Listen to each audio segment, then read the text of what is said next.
One of the most popular questions we get asked is, how do you take out these indentations that are caused by heavy furniture?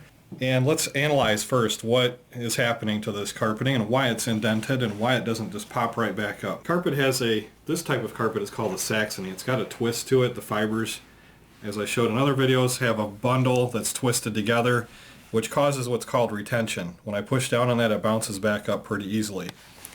When something heavy has been put on top of the carpeting for an extended amount of time, what will happen is these fiber bundles will actually lay down and they won't easily pop back up because they've been reset.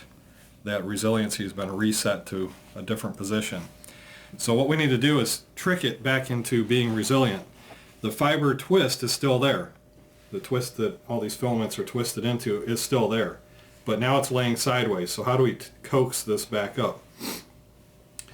Let's take a look at what's going on back here and see if there's anything else that we need to look at before we start talking about correction. On a modern carpet installation, we have a pad. This is an example pad. It's very inexpensive quality, so generally speaking, you're going to have a higher quality pad in your home, but this is just for demonstration purposes.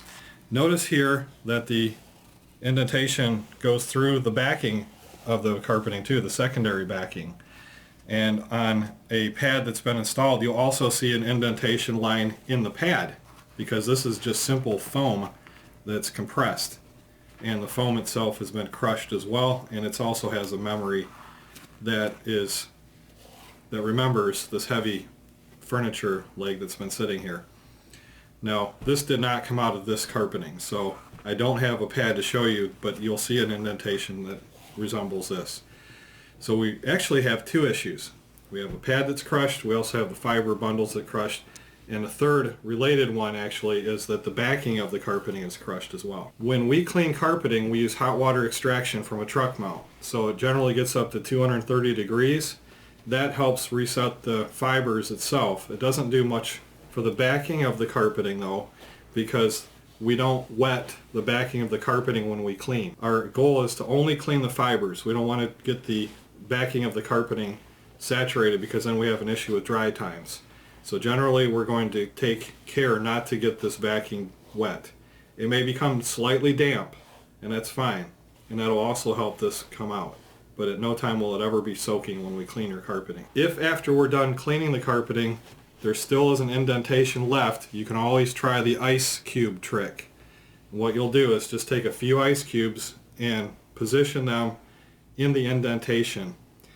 I've seen really heavy like waterbed marks come out really well because what will happen is it cools down this surface with the cold ice cube and will relax it when it dries. So it actually re-wets it more than our cleaning would, but not to the point of saturating into the pad, and causes this latex to expand and then contract. And so that's why if you use an ice cube, a lot of times this part will come back flat, which causes this part to come back up higher. And over time, if you leave the furniture off of this, just naturally by vacuuming, it's also going to help. If the ice cube trick does not work, we may be able to try a steaming method where we use a live vapor steam with a towel.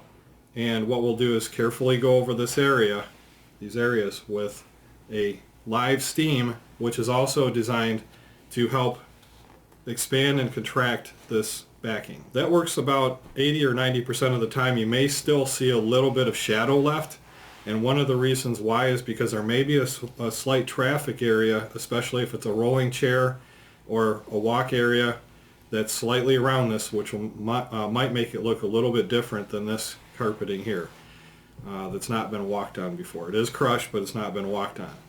So getting back to what we started with, we have an issue with crushing. We want to get rid of it. Usually if we clean it first, that helps the fibers relax and pull back up. It doesn't do a whole bunch for the backing of the carpeting though, this part. So that's where the ice cube trick comes in. After we're done cleaning, if it still drives you nuts, put some ice cubes in here. Don't take a whole tray and dump it on here because then you'll have a wet pad and possibly a wet subsurface, and you don't want that. Just enough to fit in this little crushed area.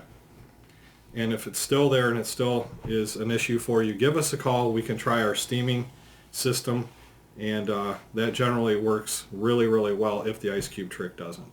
Number here is 810-225-2184. Thanks.